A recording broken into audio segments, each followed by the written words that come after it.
welcome to Things Are Getting Strange, an X-Files Rewatch podcast. I'm Nick. And I'm Kim. We haven't got any news again, have we? We don't. There are tickets still available for both FileFest and the 30th anniversary event at Saratoga Springs. If you just check out their websites, I think some of the larger packages are selling out quite fast at the moment, so if you're interested in attending either event, just get in there. Cool. And as usual, if you want to pay for us to go along, we'll totally do so, but otherwise we aren't going to be there. Yeah, unfortunately, the UK is a bit far away from the Mall of America. And we are poor. Oh, so poor. Which is why we do have a Patreon, of course, so if you are interested in supporting the show, do feel free. We'll give you some more information at the end of the episode about that. But we've got various tiers, and you will be able to gain early access to episodes and also access to some special episodes that we have planned for the coming months. But I suppose in the absence of anything else, we can get off to our episodes for the week. So we're on to season 3 now. Woo! Which means till next season, it's going to be more complicated because we've got Millennium to tangle with. Oh? Yeah. Or, well, you could tangle with Millennium. We'll see how we're feeling. So, first up today, we have The Blessing Way. Directed by R.W. Goodwin, written by Chris Carter, and first broadcast on the 22nd of September 1995. Guest starring the usual familiar faces in this one, also Deep Throat, and Bill Mulder. But of significant new people, we have John Neville, who plays the Well-Manicured Man, and at some point, much later on, I think we'll have to have an overview of all the X-Files conspiracy people and why do they have such weird names, other than this is how they're in the script. I quite like it. I like it to a point, but they don't all fit the pattern, as we'll get into in a little while, I think. But it's all a conspiracy. We're not going to know their real names. Oh no, but you've got Cigarette Smoking Man, you've got Well-Manicured Man, you've got Hispanic Man, Camoflauge Man, and First Elder. Give him a cool name. To be fair, there are a whole bunch of elders in there. There's credited Second Elder and Third Elder as well. I know. But anyway, John Neville has also played, very famously, Baron Munchausen in The Adventures of Baron Munchausen. He was Isaac Newton on Star Trek, Next Generation. And he's in The Fifth Element, which I do not remember at all, but apparently he's in the cast. Okay. Also, Don S. Williams plays First Elder, and that's basically the only thing of significance he's done, but he's in a load of future episodes. And this is a surprise. So this one took me completely by surprise when I was looking this up. We have Leno Britos, who plays Lewis Cardinal. You don't remember who that is, can you? No, I can't. You're gonna sort of despair when you find out who this is. Go on then. That's Hispanic Man. Okay. He actually has a name. Even though he's credited as Hispanic Man, but he is actually Lewis Cardinal. I never knew he had a name. He's in the credits as Hispanic Man. Yeah, I remembered him being the Hispanic Man, but yeah, I didn't know the character actually had a name. I'm assuming, and I only just found this out there, I'm assuming it's a retcon somewhere and he did not have that name for a long time. Or it could be one of his future appearances, because we know he is going to come back again. At least once, I think. Yeah. But, no, that's Who knew? interesting. Has he been in anything else significant? No. Oh. Unfortunately. Okay, so I suppose a synopsis is in order. Not picking up entirely where we left off, Albert Hostein's family is assaulted by Cancer Man's group of military people. Wikipedia insists they're Men in Black, but they're definitely not dressed as Men in Black, are they? No, true. And they're demanding to know where Mulder and Scully are. Scully is pursued by a black helicopter before soldiers retrieve her printed copies of Albert's translation of the tape, but are disappointed when they discover she does not have the original. Scully denies having the original and claims that Mulder had it when he vanished. Going back to Washington, Scully is put on mandatory leave and forced to turn in her badge and gun, and she tries to retrieve the tape from Mulder's office, but finds the tape is missing from its hiding place in one of his drawers, taped to the underside of the desk. In New York, Cigarette Smoking Man appears before the Syndicate, or the Consortium. I don't think we actually ever get a name for these people, really, do we? They're normally referred to as the Shadow Syndicate. Yeah. This group of men, who include Well-Manicured Man and First Elder, question him about the whereabouts of the digital tape from Anasazi. Albert's family find Mulder alive but severely wounded, buried under some rocks near the boxcar that was destroyed by fire in the previous episode. Albert takes Mulder to a Navajo sweat lodge to be healed during a Blessing Way ritual. During this ritual, Mulder has visions of both Deep Throat and his father, who urge him to return to life and continue his search for the truth. Frohickey visits Scully and shows her an article about Kenneth Suner's murder. Scully refers this article to Skinner, but sets off the FBI metal detectors when she is forced to go through the front door. Further investigation with the metal detector reveals that Scully has something in the back of her neck. She visits a doctor who discovers a small metallic object lodged in her skin and extracts it for her. The object in question resembles a microchip. Scully shows this to Melissa, who then urges us to see a hypnotherapist to recover the lost memories of her abduction. Scully attempts to recover her memories, but is panicked and stops the session. Returning home, Scully notices Skinner leaving her apartment, and he will later deny that he has ever been there. Meanwhile, Mulder has recovered. Scully attends Bill Mulder's funeral and introduces herself to Tina Mulder, and tells her that she is convinced Mulder is still alive. At the cemetery, Scully is approached by Well-Manicured Man, who warns her she will be killed shortly, either by a pair of assassins or by someone she knows. Mulder goes home and encounters his mother, and asks her about a photograph of his father standing with other members of the syndicate, including Cigarette Smoker Man, Well-Manicured Man, and First Elder. Melissa contacts Scully and tells her she is coming over to talk to her. Scully receives a phone call from an unknown source who immediately hangs up. Scully attempts to contact Melissa to tell her she's changed her mind, and encounters Skinner in the street outside. He tells her they need someone to speak in private, and they head to Mulder's apartment. Meanwhile, Melissa arrives at Scully's apartment and is then shot by Lewis Cardinal, who is hiding there along with Alex Krycek. They realize they have shot the wrong person and flee. Skinner and Scully discuss events in Mulder's apartment. Scully convinces Skinner is there to kill her, thanks to Well-Manicured Man's warning, and the pair pull a gun on each other as someone approaches Mulder's door outside the apartment. It was true back in 95, and it's still true today, that this episode is a disappointment. I think especially when you compare to how strong Little Green Men was as an introduction to the second season. Yeah, and I get that you can't do that here because you've got to tie up what Anasazi's left off. But I think it kind of leads into the point I was making last week, which is they didn't care how this cliffhanger was going to resolve because Chris Carter has done it so awkwardly, it feels. I've been trying my best because I knew you'd do this to think of a rational explanation that I could give for how Mulder escaped.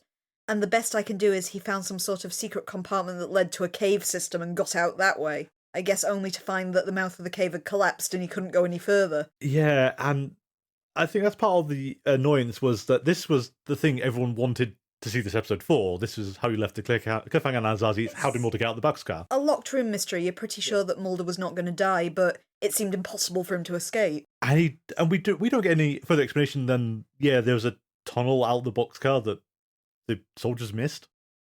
It's the only explanation you can give, really. Yeah, and it's also clogged with alien bodies that survived fire, so there's evidence of the conspiracy there, but no one tells Mulder. No, you would have thought...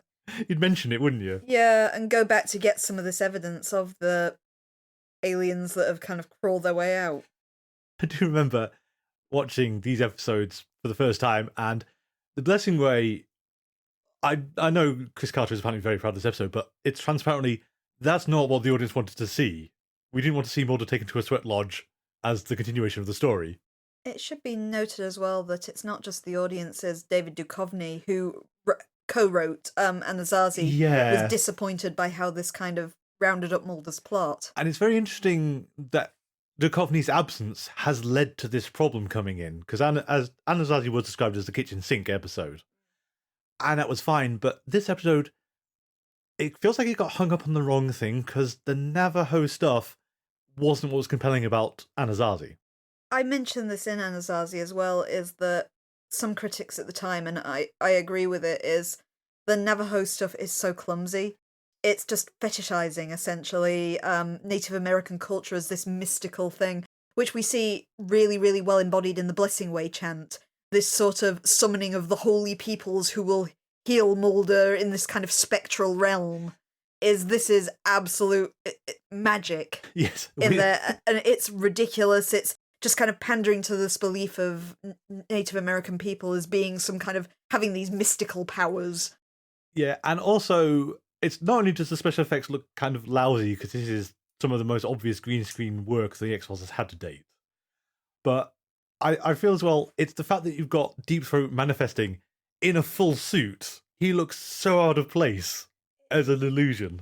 The graphics made me think of Red Dwarf.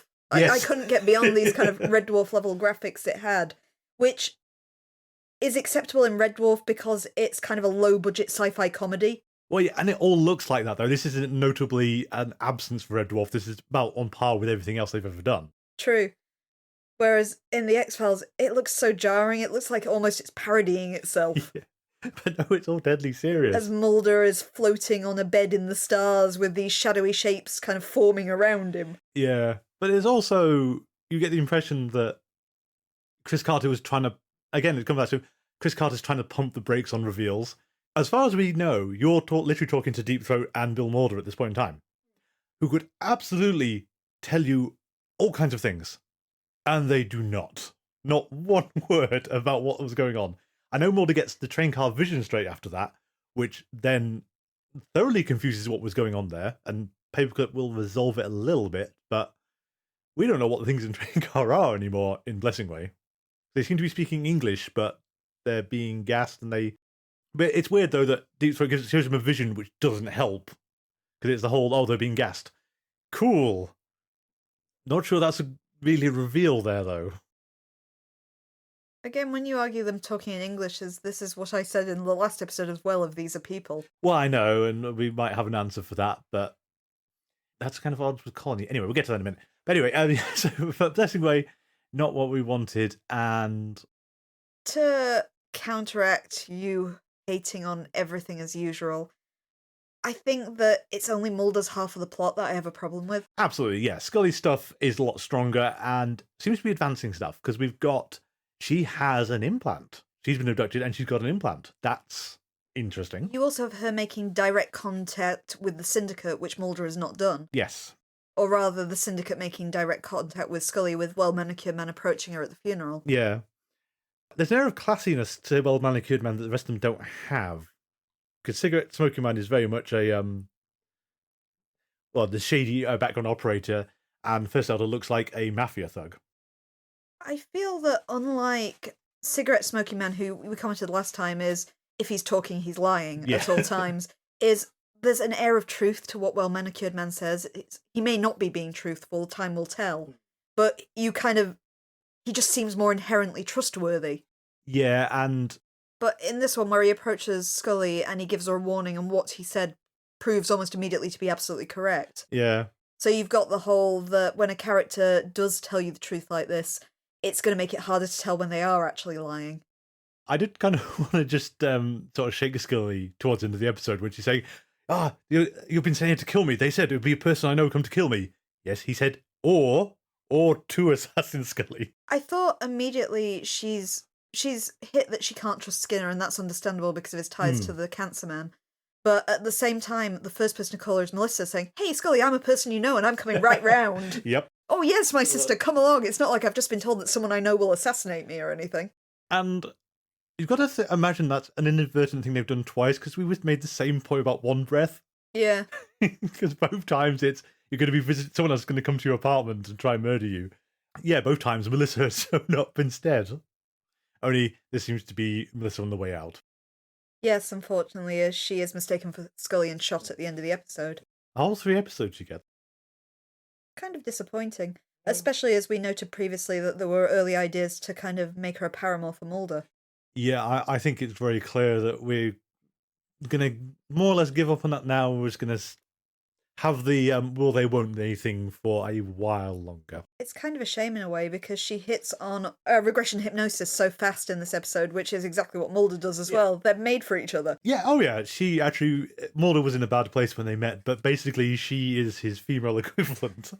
I can't help but think of Seinfeld when he meets the woman he briefly engaged to, who is just a female version of him. Yeah. We just get a nice appearance from Frohickey, who again is doing some real relationship stuff legwork, isn't he? I love Frohickey so much. no one else cares to come and check in on Scully. I know he's also trying to get in bed with Scully rather blatantly. And drunk. We can't really forget he is drunk most of a bottle of whiskey. But unlike Byers and Langley, he's affected by Mulder's apparent death. Yeah. And he actually goes to comfort Scully too and check on her, and none of the rest of them do. Yeah. I mean, I will accept everything as well. It's just one of those whole the cutthroat world of TV. Is it possible that the other two actors just weren't available that day? But Tom Braid was on set because he's assistant director, so he is literally always there. But in character-wise, Frohickey has... He's done it before. Well, he's done it before. He's fancied Scully from day one, which is why he also showed up when she was in the hospital. It's not just the fact that he's attracted to her, as he generally does seem to care about her. True. I mean, the most powerful way of looking at it is he's working purely on attraction. The rest of the lone gunmen are going, we're still not sure how she stands compared to Mulder, because we trust Mulder, we're not sure about Scully still. Well, in particular, in the E.B. novel, when she meets Byers for the first time, Yeah. and Byers is an absolute jerk in the young adult novel version of this. Yeah, I which didn't like that. They toned him down a bit in the actual episode, but it just shows the fact that originally, other than Frohickey, none of them were wild about her being kind of brought into their little bromance with Mulder. Yeah. Speaking of lone gunmen, we're down the Thinker, who appears to be very dead. At least it's exposited he's been killed. Yeah. So I still feel the Thinker was a plot thread they were trying to do something with, and they just lost sight of it. He's not mentioned enough, I feel. Or it comes back to the whole they're doing everything episode by episode, and he's not built up in the background slowly or anything. He's just One Breath is his first appearance, and Azazi's his second, and then he's killed off screen. He's kind of served his purpose, though. They've got the tape. They've got the tape. Although we actually don't know where the tape is, because Mulder doesn't seem to have the tape. Scully can't find the tape. The tape is somewhere. I even wrote down Mel ranting perfect Mulder girlfriend. I put Melissa buried memories as bad as Mulder on my note. It is very funny that she leaps to hypnotherapy so easily. And Scully is reticent to go through with the process. You also learn very little from the regression hypnosis, in part because Scully nopes out of it very fast.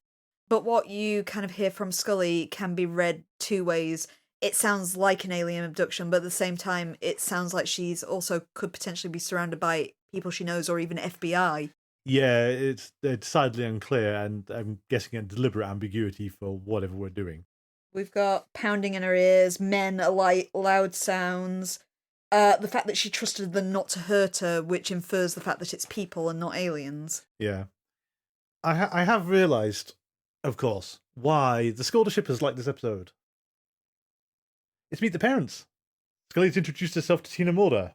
We're at a funeral. At a funeral, but it still counts because Mulder introduced himself to Mrs. Scully at Dana's deathbed. Margaret, yeah. Her deathbed. So it's not the conventional Meet the Parents scenario, but they have met. It wasn't at the deathbed. He met her earlier than that because he ingratiated after the disappearance. Yes. Yeah, okay. But they've still not met under the best circumstances. No. And she's got a sweetness about her, does Tina? She does. She's less fiery than Margaret Scully is. She's got more of this kind of kindly maternal feel to her. Yeah. And then immediately goes home and meets Mulder, who's fine. Or is now. That was the thing I did think about this episode is it's not actually trying to do much with the whole is Mulder alive or not, because they kind of give up on it after the first third of the episode is when he's revealed in the tunnel. The characters are the ones that aren't aware if Mulder is alive or dead.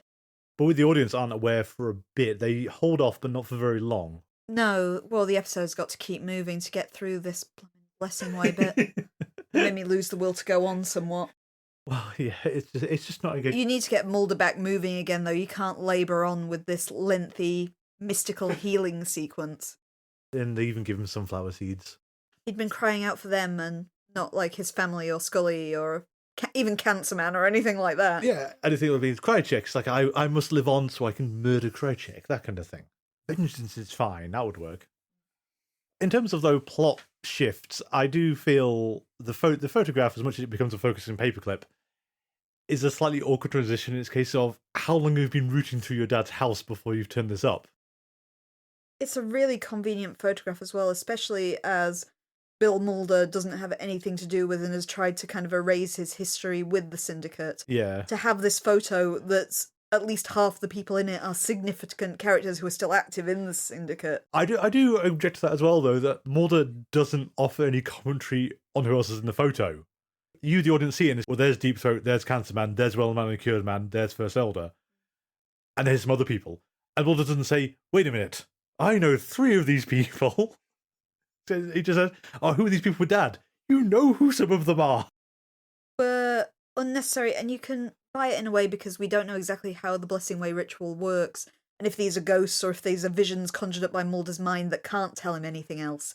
But you have more of, like, Deep Throat and his father appearing before him and essentially paraphrasing Nisha at him for a bit and then disappearing. Yeah, I mean, we have to really say it's just the product of Mulder's mind, because in any sort of coherent sense, they'd be saying, by the way, Fox, I was head of this international agreement with extraterrestrials to do, and we'll get into paperclip for the rest of that sentence, but... Fox, I was about to tell you my entire tragic and shady backstory, but then Kryjik shot me in the head, so here's exactly what I was going to tell you in those 2 minutes after I left the room. I know, and it feels like it's just sort of assuring you that the question is still valid, we just aren't going to get to it yet. And these people, of whatever reason, forbidden from talking about it, or just prevented from doing it for some reason, so it's keep it in mind, but we're not going to go there yet. It's still a little bit frustrating. Because we don't have objections to getting things from dead people in other circumstances, though I suppose Mulder actually is the only chance Mulder's had to get that, and he's been extremely dismissive of it. Mulder believes in ghosts, though. Mulder doesn't believe in religion, which is getting to that grey area where you feel Mulder should be more accepting. Yeah, so I was thinking Beyond the Sea specifically is when he's dismissed this kind of post-life that wasn't connection. Dismissing the... Yeah, I know, it was the specifically person. Dismissing Boggs, because he knew him to be unreliable. He's been more accepting of spirits and possession in things like shadows and the Kalashari. Yeah. So to skim back to the positive, how well are we starting to build paranoia for Scully? Oh yeah, she's got into the mindset properly now. We've got Scully to accept the fact that just because somebody's in the government doesn't mean they're trustworthy, that even people like Skinner, who she sees every day, might not be on her side, that sort of thing. Completely, and it's the whole... He's come to an apartment and denies ever being there because he can't in the context, because there's a risk of other people knowing. But I also like the fact that when it comes to the end of it, and I do always get slightly annoyed at how slowly Mulder comes to the conclusion that Skinner's on the level, is you can see from Skinner's point of view exactly what he was trying to do and how it's frustrating him he's being misinterpreted. But also from Scully's perspective of how his attempt to not attract attention is making him more suspicious. But it's also the tape. From Scully's perspective, Skinner wants the tape because he's going to deliver it to the Cancer Man. Yeah. From Skinner's perspective, he needs that tape as collateral, otherwise he can't protect Scully. And I do like that, ultimately, that he is, again, it's more of a paper thing, but he is fully prepared to sacrifice this item if it can restore their careers and their lives. You're a good man, Skinner. We should have never doubted you at all. But unfortunately, it's the clash with Mulder would risk his life if in the pursuit of the truth. Yeah. And Skinner, by trying to protect his life, is preventing him from getting to the truth. So you have this kind of clash of ideologies, even though Skinner is technically doing the right thing. It's more of those, it's whether you believe that the gambit of reaching for the truth is worth this, or if it will be better value for Mulder to survive at this time and be able to reach for that later. Yeah. I do also kind of find it funny that Mulder's apartment is the place they can talk quietly, which is more or less set up for the climax rather than it's a sensible place to go to, given there's still a bullet hole in the window. I actually like the fact they've actually been paid attention to continuity and the fact the X is still taped to the window pane. Yeah. There's still a bullet hole in the glass. And X has still stunningly failed to show up. I'm not sure how much we'd trust Mulder's apartment as well, that's very well known to their enemies, has even had the water poisoned in the previous episodes. And been bugged at least once. And been bugged at least once. So it doesn't strike me as the most secure place we can go and talk. But we need it so we can have the excellent standoff, and the second time in 2 seasons that Skinner has had a gun pointed at his head in the same place. A dramatic standoff as well, as we do see the flip side of Melissa arriving at Scully's apartment and being shot. Yeah. And it's very quick. I mean, I don't think I ever caught it before, but it's very clearly Lewis Cardinal who does the shooting, not Krychek. I told you this before we started watching the episode. Oh, I know, but Krychek does not kill Melissa Scully. But it's only that the one gunshot though when they fire that you can actually tell that, because everything else, it's not clear from their behaviour which one of them did it. Mm. Again, though, I can't help but feel that one of those pop culture things you saw absorb about assassination is the double tap. Yeah. And neither of these people ever bother with it. But anyway, I suppose it's the whole, for the sake of argument, you need to often draw out a character's death. Like Melissa's death through paperclip in this one. And if you double tapped her, if she's executed on the spot, it is not going to be as drawn out and dramatic for later. Yeah, I think we'll stick a pin in that, because how they handle Melissa is a bit of a dodgy plot point for paperclip, I think. All right, so we'll go back to Anasazi when you point out they didn't double tap Bill Mulder either. Yep. It allows him to have a last word. I know. I understand why they've done it, but it wasn't exactly a informative last word, was it? No, but it's still more dramatic than just blasting a person's head off outright. That's true. I don't know. One of these whole squaring, this is an international conspiracy who will do anything to restrict the truth, except make sure their targets are dead. They'll mortally wound them, sure. Let it have some drama. I know. You don't need to pick apart everything. Oh, but you do.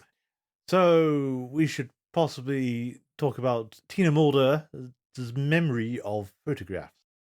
All right, I've just accused you of picking things apart. I hate Tina Mulder's reaction to the photograph because I think it makes her too suspicious. In any way, I think, and I might be generalizing based on how I'd react, that if you showed me a photo of people I'd worked with 20 years ago, let's say, well, that would have been me in high school probably. So let's say high school then, yeah. If you showed me a photo from my high school and said, here is you and 6 other people, who are the people in these photographs? I might not remember their names exactly, but you'd be like, well, that's Karen. His name began with a G, it's Jerry or George or something like that. You wouldn't blanket say, no, I've seen these people before, but I don't remember any of their names in any way, and clam up like that. Or didn't she say they came over to the house once? But yeah, they came over to the house, but I don't remember any of their names. You'd remember something vague about at least one of them. Yes. And it just makes her seem all the more suspicious by the way she clams up. It's like, no, definitely, no, can't remember a single name. Not even a Christian name of one of these guys. Not a one. Who apparently worked very closely with your father enough to have a group photograph taken. For some reason. So, Tina Mulder definitely knows more than she's letting on, but we don't know what. And it could be as much as who these people are, what their names are. Or it could be more. It makes you suspicious of it. It makes you more suspicious because, like I said, I think Tina's quite a warm, maternal-seeming character. So for her to suddenly clam up like this makes it feel all the more suspicious. Yeah, and we've still got we know now that Bill Mulder is involved with Cigarette Smoking Man, First Elder, the rest of them, and in terms of some alien conspiracy. And it still begs the question of what was going through both Mulder's parents' minds in Colony and Endgame. Did they know, or did they have an inkling this wasn't Samantha who'd visited them? Yeah, I'm particularly curious, maybe not Tina because we can't ascertain how much involvement she had at this stage. But Bill Mulder. But Bill, definitely. Yeah, Bill Mulder should have seen through her, or at least have a huge amount of suspicion about what was talking to him. I think either way, he would have known if there was a chance that was the real Samantha, or he would have known point blank it wasn't. Yeah. Because, we still don't know exactly what has happened to Samantha, or if she's even still alive. Indeed. But we get a hint if we shuffle over to Paperclip, I feel, if there's nothing else for Blessing Way. Is that your very elegant segue to Paperclip? I thought it was a great segue to Paperclip. Yeah, okay. I'll let us move on now. I'll stop picking at Tina Mulder's character. Oh, we can go all in on Tina Mulder again in Paperclip. We've got a whole new scene of Tina Mulder to pick at. Woot woot. Whee. But anyway, Paperclip was directed by Rob Bowman and written by Chris Carter and first broadcast on the 29th of September 1995. All guest stars are known people to us. They either turned up in Blessing Way or they've been mainstays of the series and will carry on going forward. We've got Krychek back, Cigarette Smoking Man, Well-Manicured Man, First Elder, Skinner, who has been promoted up to a also starring credit since Blessing Way. So basically, he's not getting into the title sequence, but he's basically a series star, so he's going to be a mainstay going forward. You've still got Hispanic Man as well. Lewis Cardinal. You missed Camoflauge Man off the last one. I did. Okay, so we will just briefly rewind before we move on to Paperclip. Are you going to edit this a bit more elegantly? No, I'm going to go with this as a naturalistic thing. There was a credit, and I didn't bother to write down his name because he's not actually mentioned most places. We noticed it in the end credits of Blessing Way, is someone's listed as the Camoflauge Man, which on first glance is about the level of cigarette smoking man, well-manicured man, Hispanic man, Camoflauge Man. Sure, why not? The only person we can think this is, and you tried looking for him and it's really inconclusive, is he's the soldier who demands Scully hand over the hard copies of the tape, who is just a soldier. He's wearing camouflage because he's a soldier. I mean, the example I've just sprung into my head is Attack of the Killer Tomatoes. His team has the camouflage, the guy who does all the camouflage and disguises. That's what you expect Camoflauge Man to do. Not literally a man who's wearing camo fatigues. Yeah, and is in the military and therefore holds a military rank and should therefore be called Camouflage Soldier? I don't think even camouflage, you'd go by his rank. Yeah. It'd be the equivalent of calling him something like the SWAT team leader or something, whatever your military equivalent of this is. You mean like the guy from... Strike team commander, something like that. The guy from F Emasculata who's been SWAT leader in 2 different series. Yeah. So there's Camouflage Man, which I can only imagine is Chris Carter saying, ha ha ha, turn another one in. I was thinking more it's whoever's giving these names for the credits just couldn't think of the word commander or something like that. It's like, oh, I know, it's like, oh, just put him down as Camouflage Man. Yeah. Well, I get all the conspirators they don't reveal their names because that lets you trace them. So that's why we're going to be evasive on exactly who people are. This guy is just in the military. Who cares? It's the kind of thing where, even with Deep Throat, his code name is Deep Throat. You might find out what his real name is later, but at this point in the plot, we can't give away this information. But this guy, I'm pretty sure he was in Anasazi, he's in The Blessing Way. I don't think he's in many other episodes, if any. We know Hispanic Man is going to recur a few times. Sorry, Lewis Cardinal. Put that in your credits, Chris. None of this record stuff. Yes, Hispanic Man is really bad. So, there's no new guest stars. We've just got the familiar faces. I mean, there are a few new characters in this episode, but they aren't going to survive past this, and they don't seem to have done much else. So would you like to give us a synopsis for Paperclip? At long last, it's here, the conspiracy episode you can remember the name of. I can remember other names. Other than Two Fathers, One Son and Biogenesis, yes. One's called Talitha Kumi. And Redux. Yep. If you haven't tuned into our reoccurring joke is, I got the name Paperclip stuck in my head. I can never remember where it falls in the series, and I've called at least 5 other episodes so far Paperclip. Here I am, finally describing Paperclip at long last. Whoa! It's not my fault if they keep referencing Operation Paperclip in different episodes. If it helps, I think this is the last time they'll ever mention it. Anyhow, our episode opens, to get this out of the way, with more of Albert narrating pseudo-Navajo beliefs. In this case, he's describing the mythical birth of a white buffalo calf. This appears a couple of times throughout the episode. Eventually, although the white buffalo survives this great omen, its mother takes sick and dies, with Albert drawing from this that sometimes for things to survive, other things have to be sacrificed.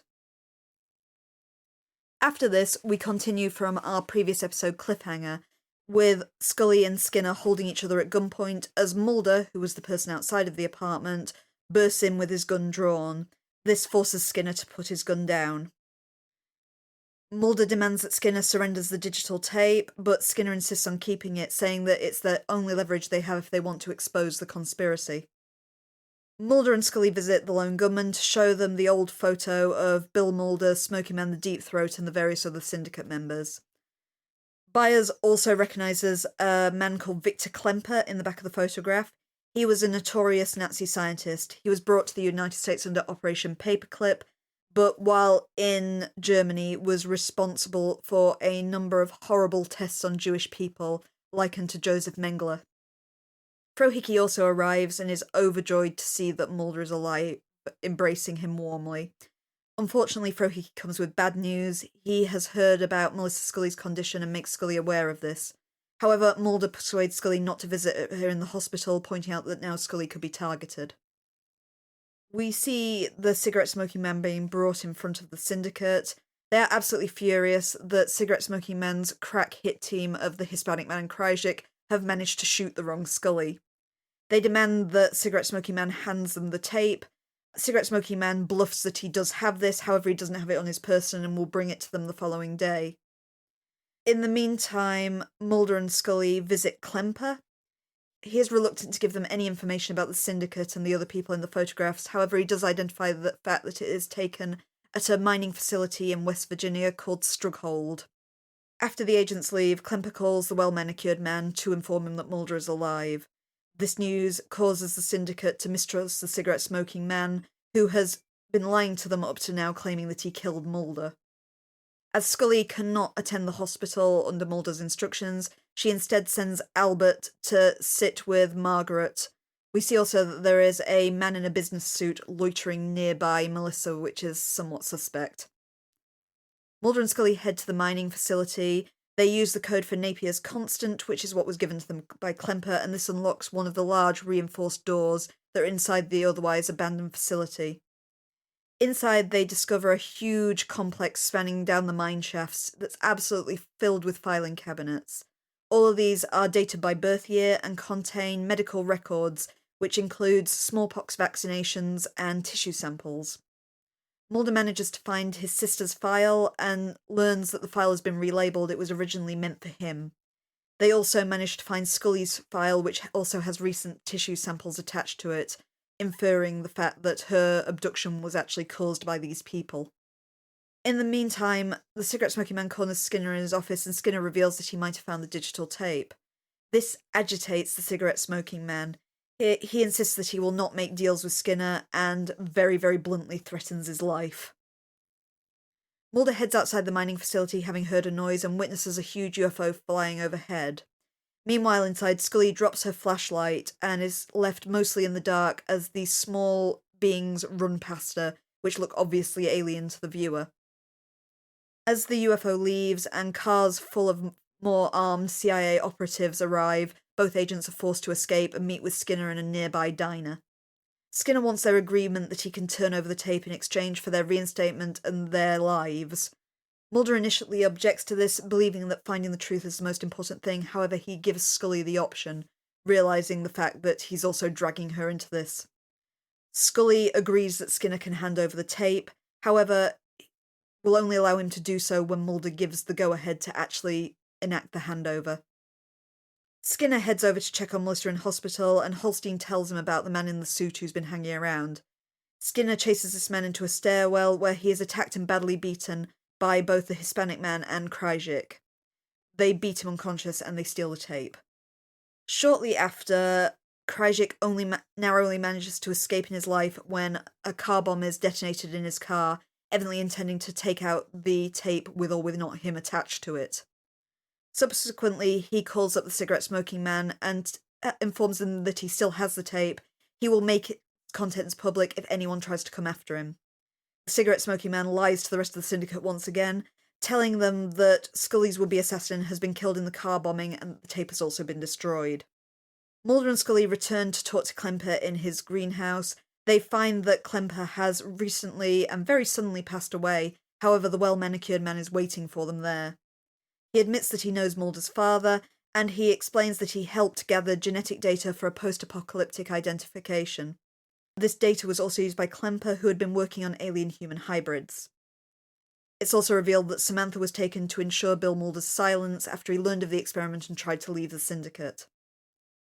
Mulder returns to his home early in the morning and confronts his mother, who, after some coercion, explains that it was a Sophie's choice. She was asked to make the decision of which child was taken and she couldn't do it.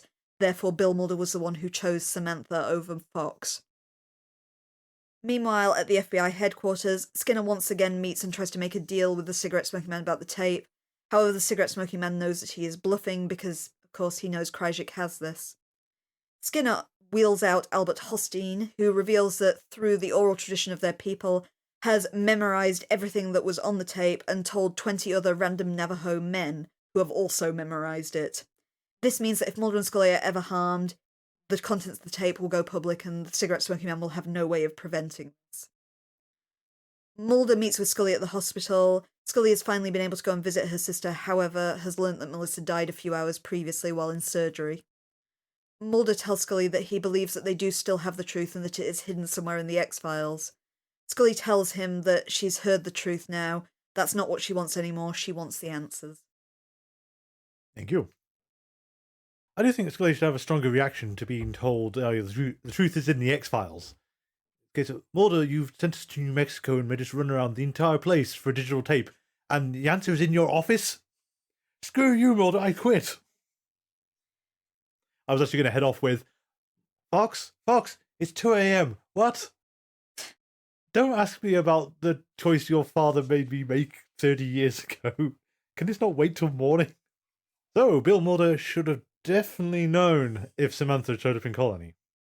I still you could possibly argue is he might not know what's happened to Samantha if she's been taken as collateral. It's true, but he should certainly be more suspicious.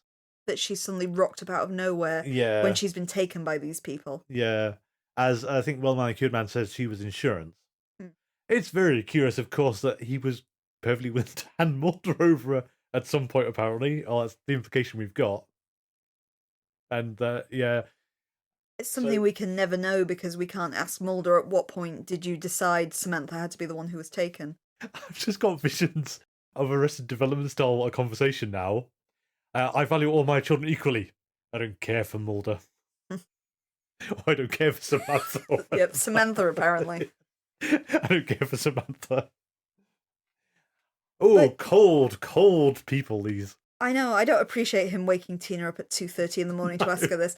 But at the same time, we can understand Tina's reticence to talk about the photo now. Absolutely. I mean, she does know something. She's got that endless guilt of being forced to make. Well, refusing to make a choice. And it ties in quite well with all these similes we've got to kind of Nazi war crimes as well. Is Sophie's choice that she was forced to make. Yeah, absolutely. Of, we're taking one of your children, you pick which. Yeah, and, that's just very skeezy. Thanks, guys. At least we've learned that apparently they loved Fox best. Yep. Yeah, Mulder, I'm not sure the quest for your sister is good. I mean, your parents just handed her off to aliens, maybe? We're not sure.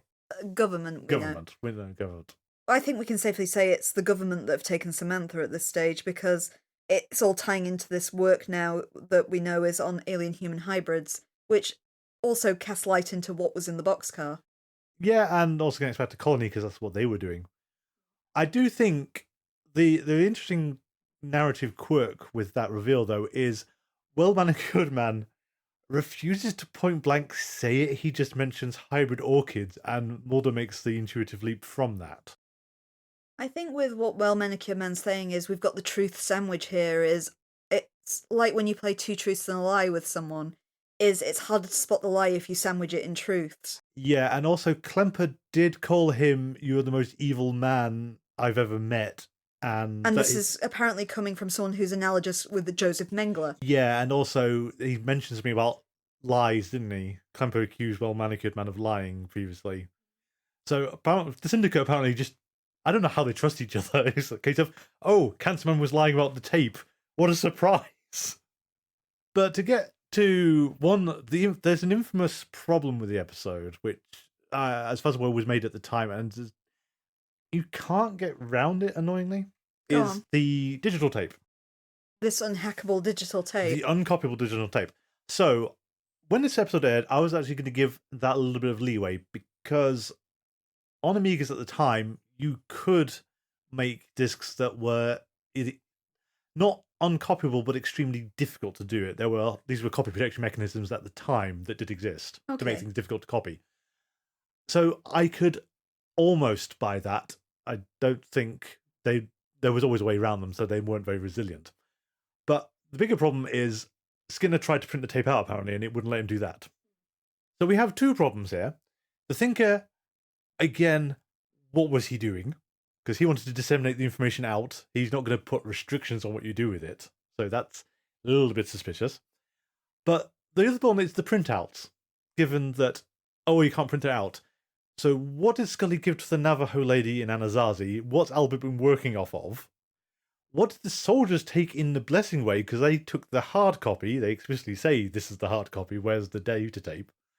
And Skinner has to be bluffing, because if Albert's memorized the contents of the tape, I don't see why we don't have 6-episode run of him painstakingly transcribing down everything on the tape so they can actually try and get corroborating evidence.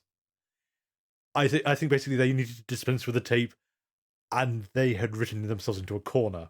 Because you need to destroy it, but they want it left around for later. You, of course, have the possibility that Skinner is still bluffing. That there's no way in hell it's impossible that Albert has memorized this and told 20 other men. I think, point blank, that is a bluff. Cancerman can't take the risk. I was also thinking that after F. Emasculata, I wouldn't actually put it against the Syndicate to just say, we're just going to wipe out the Navajo Nation. We don't care anymore. We're just going to nuke it from afar. I don't think it's actually a very good bluff at all. We'll make it look like a disease that's specifically hit their reserve. F. Emasculata, just get that and just give it to the Navajo. You've got horrible historical precedent.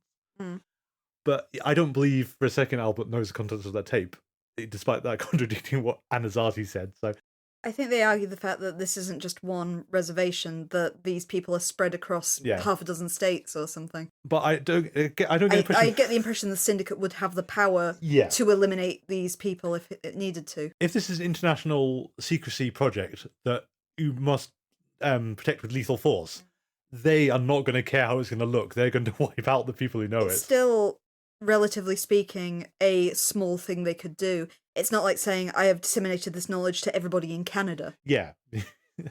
And even then, I wouldn't put it past them to just destroy Canada to keep the secret. So I absolutely think it's a bluff, because we're not going to get... And this tape is not going to be transcribed over the next 5 episodes or something. But at the same time, they don't want to lose it as a plot thread yet, because we've set up that Krychek has it. And we know Krychek's coming back in future episodes. We don't know what capacity he's coming back in yet. And there's a good chance the tape will come back into the plot. It's just Skinner's lines are very a case of, we can't let them hang on to it here. It has to leave. Because otherwise it would take over the series, basically. And that's one of my points of the X-Files. They give you this hint for something, and then they've got to snatch it back as fast as possible. You cannot be allowed to hang on to your bit of evidence. While we're talking about evidence and stuff, I love what they've done to Cancerman in this episode. Oh, yes. Because for the first time, he seems human. When Skinner's actually got the upper hand, it's all his stress is glorious, really. The pucker up and kiss my ass scene. And well, even before that, though, when he's sort of saying, do you have the damn tape? And it's the first time we've ever had the sense that he does have higher-ups he has to report to. He's not top of the chain. And he's not always in control. No. Cancerman, as we noted previously, lies constantly, and people have started to notice the fact that he's lying. Yeah, your default lie doesn't work now because we're suspicious. I like the realisation, though, that you've always thought that Cancerman holds all the cards, but now revealing the Syndicate, this hierarchion, you see that Cancerman is high up, but he's not at the top. True. I mean, it's not clear if it's not so much he's not at the top, as in he is on a level of equals, and there's a consensus going on, and if he's not in the consensus, he's going to lose out. I think it's like considering them the board, though. Yeah. Cancerman is like part of the strike team that works for the board, but this upper echelon that we see sitting in the boardroom like a gentleman's club. Yeah. Well, it's possible. I mean, I always saw it that he's actually on equal level with them, but if he doesn't command a majority of them in terms of how he sees things, it's going to go the opposite way of how he wants it to be. So I think I got the impression they're all equal. I mean, we have muddied the waters because First Elder certainly implies that this is the guy at the top. And we know he's going to be in a load of new episodes.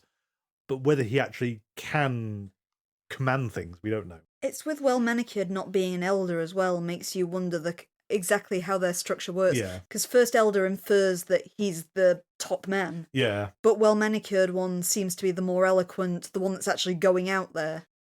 First Elder makes me think kind of like the Godfather. Yeah. It's partly the way he speaks as well. He's got this kind of really Marlon Brando-esque voice to him. The mafiosa kind of thing to him. there's a euphemism I like. At least we can take it as a euphemism, though the episode muddies the water a lot, which is the whole we should contact our friends and let them handle the situation. Because of the timing of that, because comes when Mulder and Scully run to the mining place, then the aliens show up. But then as soon as the aliens have left, the CIA strike team turns up. So we're not actually sure which one is which, but there's no good reason why the aliens would show up otherwise. Other than to run past Scully in the dark. I mean, I was going to leave it a bit longer, but I always remember this being kind of cool when I first watched it. On repeat viewings, though, you go, sorry, what the hell is going on in this scene? Because Mulder hears the rumbling, all the lights go out, so he runs outside and sees the lights slowly lifting up, runs up to the top of the mine, sees a vessel type we've never seen before, because we've never seen a UFO that looks like that. It's probably the nicest looking UFO we've had so far as well. It's very big, it's very impressive. It's not something that we are aware human agencies could possibly build, something that scale that can fly that low and that slowly. And quietly. So we see a UFO sail overhead. That's very close encounters of the third kind. That's really cool stuff. But then inside, Scully drops a torch. Some small grey figures, we're going to assume are aliens, run past her in the dark. Just run straight down that passageway in the dark. And then Scully walks on a bit further. She sees that doorway illuminated with what looks like the dancing alien from Little Green Men at the end of it. And then the light goes out, and the CIA show up. What? I know the aliens explain themselves to a cockroach. I understand that, but what in the hell was going on in that scene? I'm sorry, the aliens explain themselves to cockroaches is the best I can do for this. What the hell is going on? I assumed we'll get our friends to deal with it if you're not talking about the CIA hit squad is the aliens, okay, abduct both of them, just take them on the ship, do whatever you did to Samantha to them, and they'll be out of our hands. But no, apparently we'll give Mulder a nice light show and just have people run past Scully in the dark. To give my citation as well, because I haven't for a while, the argument about man explaining himself to a cockroach comes from the Mothman prophecies, and I use it every time Nick complains about continuity of sci-fi thing and it winds him up to hell, is you don't need an explanation because you would not explain yourself to the cockroach. It's not so much a wide trip. I understand exactly where you're going, but from a whole audience understanding point of view, it's frustrating. But I think even explaining yourself to a cockroach, this is the level of what in the hell is going on? Well, think of it of times like you've got up several times in the night, you've been to the loo, you've come back, you've realised you've left a glass of water in the kitchen or something, you've walked past that poor cockroach so many times it doesn't know what's going on. There's your explanation. Okay, however, I think the difference is I live in the same house as the cockroach. The aliens have to have come from a different star system. But from the cockroach's perspective, this house is like the star system, it's vast. Oh, no, you don't. I think we can safely agree that this is a spectacle that no one thought very hard about how the aliens would see this. It looks cool, you can't explain it. It looks really cool. It is a bit frustrating for Scully doesn't get to see a live alien still. It's the fact that she even has the blooming car battery torch in her hand and drops it, and doesn't manage to retrieve it till all the aliens have scarpered. We're getting into real extreme levels of trying to find a reason why Scully does not see. And it's still the one silhouetted in the doorway when the ship is basically out of sight, and then it just vanishes. That's just Jim. He does that. I know we've got teleportation, but anyway, we should watch out for the euphemism "our friends" in future, because that sounds like. I think it's kind of carrying on as well from some of the things like merchandise that Bill uses in Anasazi. Yes. It's the precedence, because we've been talking about paperclip and Nazi experiments and things, is a lot like The Final Solution, where you have this document that describes you doing something unthinkably horrible, so you've changed certain words to sanitize it, so it's not saying we are going to kill the lot of them. Absolutely. And I'm pretty sure I brought this up last time we watched the X-Files before this, is if you think about it, the minutes of one of the syndicate's meetings would be boring, really dull, and tell you nothing, because they have their specific jargon and euphemisms they're going to use, and if you know what those mean, yeah, it's a fascinating document. But to anyone else, it's going to be, they're talking about some merchandise, they're talking about some acquaintances. But again, this is the final solution. Exactly, yeah. Not saying we are going to send them to a death camp, saying the relocation. Exactly. Or something like that. But I think it's... And then you come back to the Shadow Syndicate. I understand why they're a Shadowy Syndicate who have to meet in New York and this apartment on this specific street. And that's kind of cool. At the same time, you could actually have your meeting in the McDonald's in Times Square, use exactly the same terms of phrase, and everyone would just say, and go about the day. Yeah. It's the fact you're actually being secretive actually draws more attention to you than just using your euphemisms. Other than, I will concede that basically I think the Syndicate is started as a gentleman's club. I kind of get the whole Lloyd's coffee shop kind of vibe to them, is that this is kind of an inherited thing from a long time ago. It's a gentleman's club that happens to be a syndicate. Well, yeah, it's...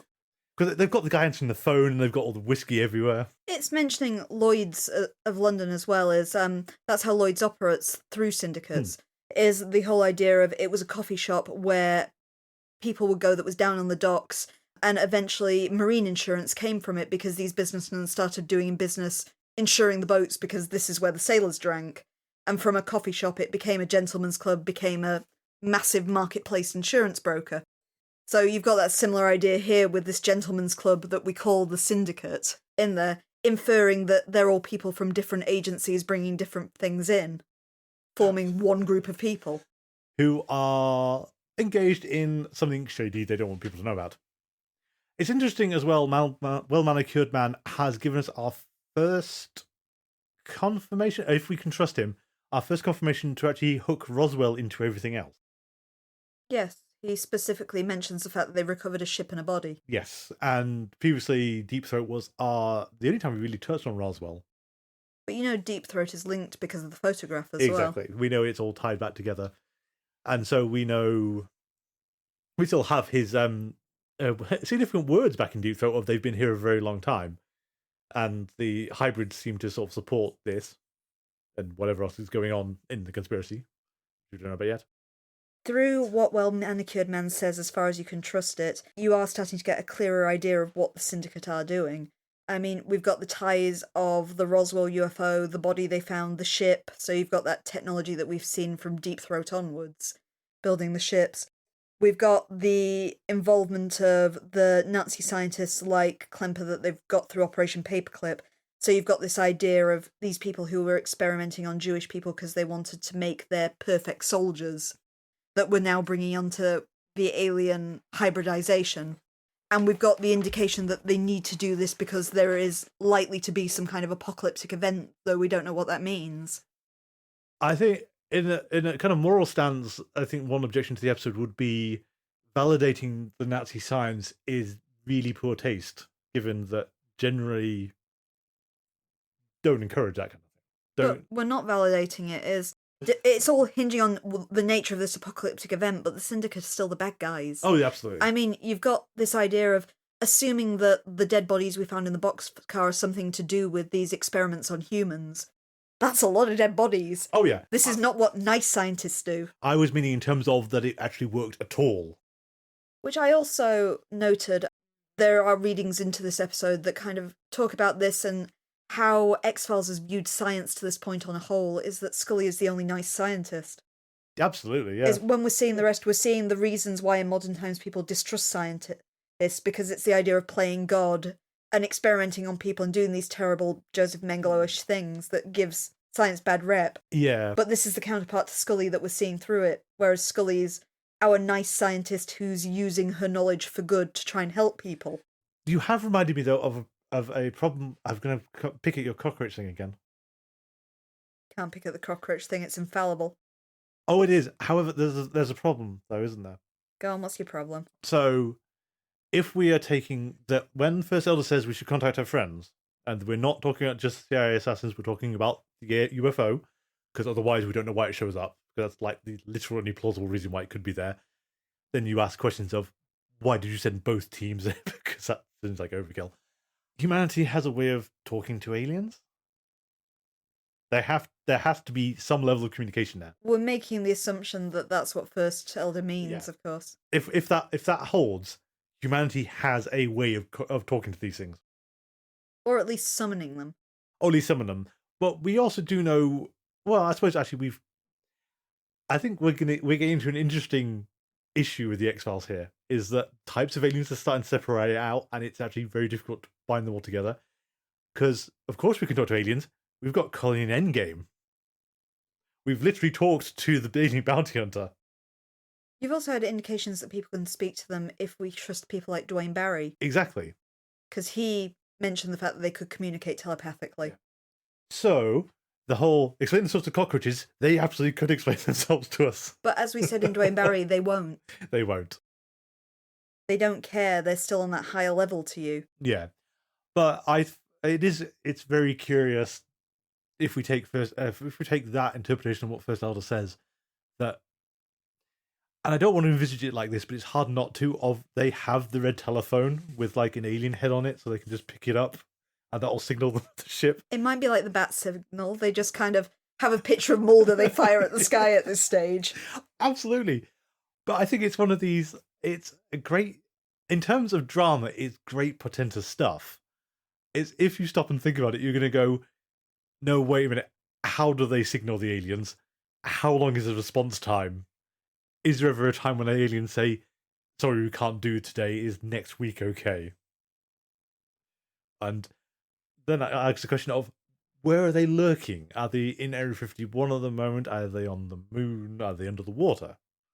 And I'm got a limb here, and I don't think we're going to get an answer to any of that. But it's an interesting world building question. This episode scoots past because actually doing anything with it is just going to open yourself up to a lot of very, very tedious arguments. True. I will say as well, though, it's the mining facility is interesting in that they only get to one door open. By chance, it's like the third door they try, and we're not sure if that code would have opened any other ones. But it's also, those files apparently have been kept up to date, which is weird given the state of the rest of the facility. And what was down the other passages?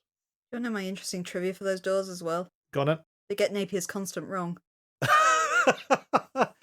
Oh, great. Good, Chris. Good. I'm not maths minded. I don't actually know what the string of numbers is, but what they enter is incorrect. That's not Napier's constant. So when Klemper says, you know Napier's constant, they say, oh, absolutely. They were in fact lying. Good. So actually, he intended them to go down door number 1, not door number 3. So that's why they didn't get the previous ones open. They've just been misentering this code as they go. What also means they've got the wrong bit of evidence, because so Klemper never meant to tell them about Samantha. He meant to tell them about something else entirely. I do like that Well-Manicured Man has basically just murdered Klemper. There's no way of looking at the scene otherwise. Or he's facilitated his murder. Effectively, he's just murdered him. Or he conveniently had a nice heart attack in his really pretty little orchid hothouse. Of course. Like minutes after talking to Mulder and Scully. I love the visual thing of the orchids, though. A plant that's frequently is hybridized before we even get into this kind of alien-human hybridization plot. They still need to spell it out for the audience, otherwise you're going to miss that one. Beautiful, beautiful plants, though. I do appreciate the fact that Scully is still Scully in this episode, though, because she says point blank to Well-Manicured Man, you've not actually given us anything we can work off of. You've told us exactly what Mulder wants to hear, but we have nothing to back it up with. They could have taken some of the files from the mining facility. They were kind of forced to flee very fast. They were, but you'd think Scully would hang on to her file or something when she Or Samantha's. Yeah, and I do think it's an oversight that Mulder never checked if his one was there. True. Because at that point in time, he has no idea, or he's got a theory about what the files are for. He doesn't know for sure, and he didn't know at the time what they were. Because if I found Scully's and then found Samantha's, I think I'd say, am I in here? Not just mislabeled from Samantha. You'd think that Mulder might be there as well, because they seem to be holding data on everyone taken when people have been vaccinated, which really in modern times feeds into, interestingly, all these paranoia people had about the COVID vaccine and things like that. Yeah. Is literally, this is what they're doing. They're taking your tissue samples when they're giving you the smallpox vaccine, holding them on file, and then deciding if they're going to do anything with this later. And this is one of the more modern accusations leveled against the X-Files, is facilitating this kind of thinking.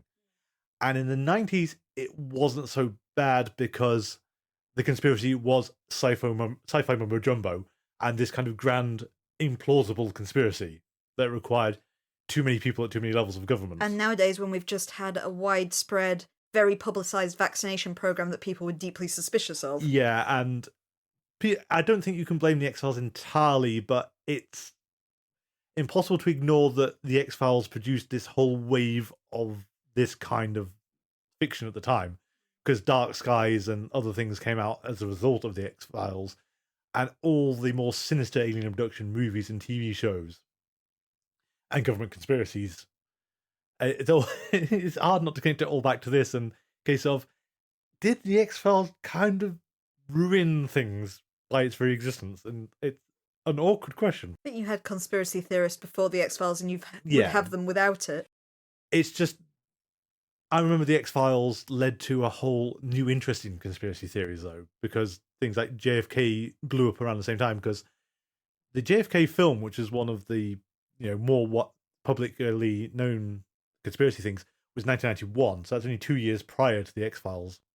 So that would have, it's building off the same kind of increasing awareness in pop culture. Well, I've never really been into conspiracy theories per se, but I wouldn't be as interested in things like cryptids and true crime and stuff like that if it wasn't for things like the X-Files. Yeah. So that kind of thing does influence your thinking. Yeah, so it's one of these whole, you can't say the X-Files is all bad. At the same time, the X-Files does feel very blasé with the attitude it was projecting outwards, and you can't do that one-to-one. What you see on screen influences your line of thinking, but it doesn't not do that in conjunction with other things you're experiencing At least as well. Put that seeds there that kind of makes you view a real-world event in a different way. Yeah, and it's like when people are saying The Simpsons predicted this. Yes. It's that seed that's already in the back of your mind. Yeah, and for what it's worth, The Simpsons actually did explain how they kept doing that, and it's actually really depressing. They asked the writers, and the writers just said, we thought of what was the worst possible thing that could happen. In the case of, oh my god, that's horrifying, really. I'm concerned about their psychic writers on staff. Apparently their negative thinking impacted the world. But yes, it's a very thorny, complicated question, and I think the revival era of the X-Files gave rise to a lot of discussions of, should the X-Files have ever come back? I mean, we actually do know the X-Files will deal with this directly, weirdly. I think the biggest thing about this episode that we haven't really touched on at all is the development for Mulder and Scully themselves. Yes, particularly in the latter half of the episode, from about the point when they meet Skinner in the diner onwards, is you get quite a lot of development for both of them independently. Yeah, Mulder, it's hard not to keep on constant refrain of Mulder is a complete jerk in this episode again. I mean, just in terms of, your sister's been shot in the head, she's in critical condition, you can't go visit her. Not now either. I'll send Albert, a man you have known for maybe a few hours. And later Skinner, but you can't go to bedside.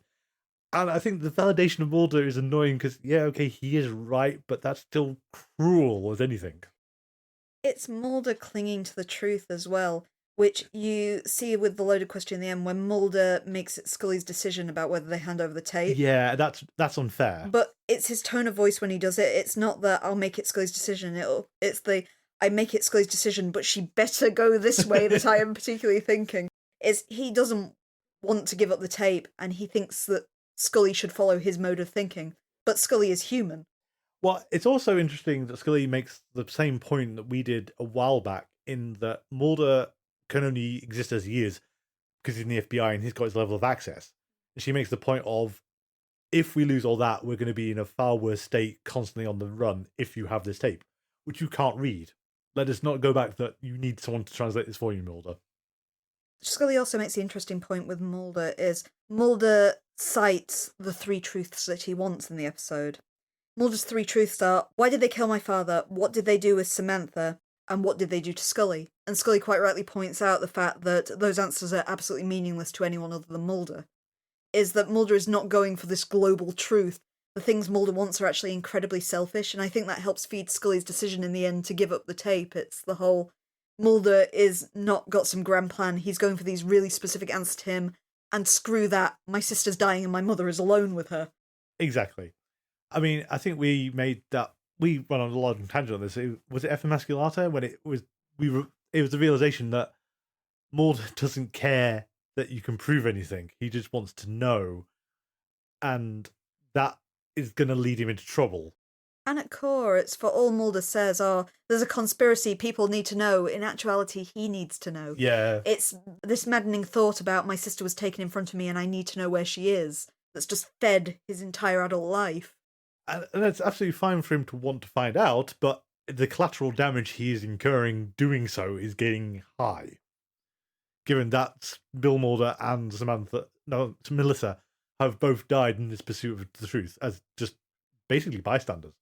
And Bill Mulder less so. And not to mention the fact that he's also almost killed Scully and Skinner as well. And Deep Throat. And X refuses to play the game, so he's not getting involved. But yeah, it's not good for Mulder. It's kind of interesting that we've got the Moby Dick simile for Scully's family with Ahab and Starbuck, because Mulder is Ahab. Yes. It's interesting that no one ever makes that connection as well. It's the maddening hunt for the whale that he should let go, but is going to get him killed. I like this as well, though, because the white whale morphs depending where you are in the X-Files so far. Because it's aliens, it's Samantha, it's who did what. I mean, who took Scully? The white whale for Mulder is whatever he's pursuing. That's sort of reduced it to a complete symbol. When you reduce that, it becomes even more bleak as well, is that Mulder will never catch the whale. No. I would like Scully to scream when Mulder said, "The truth is in the X-Files." Good God, man, what have you done? We could have been sat in your office reading files if that was true. I know you're talking technically, symbolically, and metaphorically. But really, I'm going to have to take you literally because that gives you an excuse to strangle you. And it's probably not in this file here about Boobfoot. Exactly. Or this one about tombs, and you just go through his case of, right, so we've got, 6 cases about UFOs? Which one is it, Mulder? I think Scully needs a long break away from Mulder just so she doesn't murder him. I'm sorry, Scully shippers. I know this absolutely... They do make sense as a couple, and there are loads of little nice moments of them together. Even in this, when they embrace at the end is really sweet in Melissa's kind of empty hospital room. Exactly. But then it's in the empty hospital room for her sister, who she wasn't allowed to be with when she was dying, and this is entirely your fault, Mulder. And I just can't imagine Scully has the patience of a saint with Mulder, it seems, because really, how many sort of thresholds has he breached in terms of good taste? And I've got to admit, I view it differently, because as a teenager, Mulder was the character you related for. I know. It was the frustration of Scully never believing him and never seeing anything, whereas you really wanted Mulder ardently with your teenage soul to get this truth. Yes. And watching it as an adult, it's like, no, Team Scully. For the love of God, I would have kicked him by now. Exactly. I mean, I think it also comes back to the changing perceptions of what you want from the series as well. Because, yes, you wanted Mulder to succeed. You also wanted to understand the conspiracy. But from a much older, more cynical or more well-read perspective, I think would be possibly a better way of doing it. And being more interested in how narratives work, you understand more how Mulder can't be allowed to have that. And that's why it's a constant moving thing that will never be pinned down properly. The protean whale. We come back to the white whale again, yeah. But I think as younger viewers, we wouldn't, if we'd been told he's never going to get that answer, he's never going to find the whale, we probably would have just dropped the series pretty quickly and said, we don't want anything more to do with this because it's frustrating. These days, though, it's a case of, but that's the catalyst to make everything else work, and the conspiracy might be the skeleton of the show. It's not actually the bit you're going to remember afterwards. It's not the bit you're going to enjoy. You're going to enjoy for what the anime community dismissively calls the filler content. I've got to admit, a lot of the things I remember from watching this as a teenager was not the conspiracy itself. It was the Monster of the Week episodes, particularly the Darren Morgan episodes and things like that. And those are great mostly because they just invert the X-Files' usual logic in unexpected ways. Because they're always a different method of flipping things around. You remember the weird and wonderful monsters, the gross things like the host, the scary bits like the invisible monsters in Detour, just anything that's kind of vaguely creepy and weird about it is what sticks in the mind. Yeah. Tombs, just starting episode 3 with flat out horror. Yeah, It's like that's the memorable part. The grand conspiracy, which ultimately we're going to have to say, unfortunately, Chris Carter's not grand vision, because it's very clear, especially I think at this stage, that actually no, I think to be fair to it, Anasazi, Blessing Way, Paperclip indicate the X-Files writing staff have an idea of where they're going. They know something of the shape of the conspiracy, more so than they did in Erlenmeyer Flask, where they did not know what they were doing. True. They have a vision of it. I think the problem is they have no idea what any of the detail is, and they're gonna leverage what they've set up to do things later on. It's planting enough hooks that you can hang something from later. Yeah, I would be astonished if Chris Carter ever claimed that he knew Samantha's fate now. I think that's... Given that Colony was the whole, you could have done it then, I see why you didn't. You could absolutely have brought Samantha back in at that stage, because that would be a complete surprise. You didn't, and you've just prolonged the thing. But they don't know what happened. They don't know what Samantha is. They don't know what the end goal of Bill Mulder, Cancer Man's, whatever they were doing is. And they don't know how to reconcile their different types of alien. Because this very clearly is not the same thread as Colony's in. There are definitely two different groups of aliens. And that ship was not the Volkswagen Transporter. No, so we've got at least 4. Space Ghost might bring us out to another type again. The EBE aliens, I think, don't really... are probably closest to this set, but they're not completely. The ship's not the same. No. Because the ship's rounder in that one. And we never actually got a sense of what the alien was. I would say the grey figures that run past Scully are a million miles away from dancing aliens. So that does tie us back to Little Green Men. I thought the EBE alien was more like the one in Fallen Angel, to be honest. Yeah, that we only have sort of the gurney. So yeah, Fallen Angel is the... that's a real outlier in terms of the types we've seen. Well, that alien has a physical form, but it's kind of implied that it's also kind of ethereal.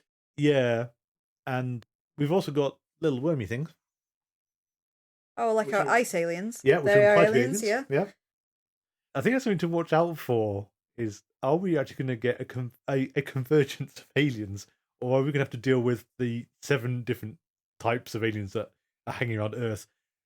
And apparently are fine working in parallel, because I kind of want to see the alien rumble, where the alien bounty hunter has to deal with the grey aliens and the... If he's not a grey alien. If he's not a grey alien, yeah, well, he's a shapeshifter, so we don't know. Yeah. But set them against each other, because again, I think it was actually weirdly came up. I can't remember what I was reading, but it's the realization that Cancer Man isn't in Colony, and he feels like he should be. It's very odd he's not in there. Actually, technically speaking, based on what we've seen, the bounty hunter is a grey alien, because we previously saw the clones working on the hybridization in Colony, and we've seen that the hybrids in this one are grey aliens. Oh, I suppose that so could be. By process of elimination, the bounty hunter is also a grey alien. Yeah. So we can actually talk to them in English. So we actually can call them on the phone. So we can have the bat phone, the alien phone. We just pick it up and sort of say, "Yep, they're going to be in the mining facility in West Virginia. Go get them." Do you have anything else for this episode? I think I've said enough. But I will caveat this one by saying I really like Paperclip. It's a fantastic episode. It's the best part of this little trilogy by far. Oh yeah. I think, as I was saying for Blessing Way, it's a case of this is not what I wanted to see after Anasazi, but Paperclip is a better series climax than Erlenmeyer Flask is, I think, because this one feels more purposeful, like it's wired into the backstories more than Erlenmeyer Flask was. It feels like it's built something, whereas Erlenmeyer Flask very quickly kind of demolished what it built. Red Museum. As noted by the fact that we got a brief reference to Purity Control in Red Museum, and then it's quietly slipped into the ether. Yeah. So, would you like to do Conspiracy Corner? Oh my, yes! So, for the first time in Season 3, we take you to Kim's Conspiracy Corner. We actually have quite a lot to go on this time. Building up through this 3-parter, so that's Anasazi, The Blessing Way, and Paperclip, we have learned that there is a shadowy syndicate that works within the US government this syndicate has had a lot of present and past members that are now familiar to us, including the Well-Manicured Man, the First Elder, Cigarette Smoking Man, Bill Mulder, Deep Throat, Mr. X. They're all kind of involved in this in some way. If what we have been told by the Well-Manicured Man is true, they have been around since at least the 1940s because they did manage to gain a spaceship and a body from the Roswell crash. This all coincided with Operation Paperclip, which was when Nazi scientists were brought over to the US and offered amnesty in exchange for their service. So through this, the Shadowy Syndicate gained a lot of very, very nasty scientists who previously had done experiments on Jewish people, who, as part of the Nazi war machine, were looking to build Ubermensch super soldiers. But now they've kind of turned this to using this new alien technology to build hybrids. Specifically, that's alien-human hybrids. So in order to facilitate this, the Syndicate has basically been gathering post-apocalyptic identification. So anybody who's had a smallpox vaccine, they've been taking tissue samples from, that's allowed them to create this record. And it's all tied also into the abductees. People who have had these records are all potential abductees for the future, like Scully, who, as we've previously seen, are being catalogued in some way, both physically and on their person, as Scully has got this chip in her neck we now know that she's had removed, but we have no idea exactly what that little microchip was for. At the same time, we've also very briefly and frustratingly had in our hands some documents that would essentially MacGuffin this all out the water, this tape that's been the driving point for this episode. Although we're pretty sure that it's a bluff that Albert and his buddies have memorised everything on this tape, as it's not something that's going to be substantiated, there is still the physical copy of the tape out there on Kryzik's person. And because of the attempt on his life, Kryzik's now rogue, so what he might use this tape for or where he's going to get to going forward is quite mysterious, as now he's not aligned with the Cigarette Smoking Man, at least at this time. Two things I've realised. Scully didn't tell Mulder about the implant. Yet. Yes. Give it time. Okay, I'll give that time. The other is, what was Bill Mulder's cool name and Deep Throat's real name then? Why did they get the something man? The Deep Throat. Like the Batman. That really doesn't read right, does it? No. No. Well, and you get his codename probably wasn't Deep Throat, he's Mulder's Deep Throat. Yeah. That sounds even They might have been a worse. bit sus for him if he was going by the name of Deep Throat when he was part of their organisation. Oh, it'd be great. Or it could be his surname. He could have been Arthur Deep Throat this entire time. That's true.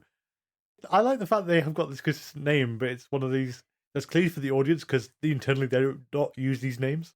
I don't think the Cigarette Smoking Man is referring to himself as that. No, but I mean, in all the meetings though, I don't think anyone refers to anyone in the second person. It's very much a case of it's all got to be direct focus, so no one can ever say a name. Maybe it's like the businessmen wearing the masks in the Squid Game. This is their masks. We can't acknowledge that that's Steve from accounting over there. Yeah, and just 10 years later, you'll be able to get them on social media really easy. It's when you use something like Google Glass to identify them. Yeah. Do you want to tag so-and-so? No. Oh, yeah, Mulder just holds up the photo into Facebook and it just does it all the work for him. Anyway, but next week we get a change of pace because we're going to watch DPO and Clyde Bruckman's Final Repose. Yay! Our email address is thingsaregettingstrange42@gmail.com. You can also find us on social media. We're on Tumblr and Twitter at GetStrange42. We're on Mastodon at GetStrange42@universadon.com. And we're on Facebook. Just search for Things Are Getting Strange and X-Files Rewatch Podcast. And we have a Patreon, patreon.com/thingsargettingstrange, if you'd like to help fund the show and get access to any of our special projects we're planning to do, like the games, the comics, and the novels for the X-Files, because they're a whole different thing to get through. You'll also get early access on these episodes, so you get to hear everything a day early. So please donate if you feel up to it. Our theme music is envisioned by Kevin MacLeod. You can find that on incompetech.com. It's licensed under the Creative Commons by Attribution 3.0. Thank you all for listening, and until next time, remember, Trust no one.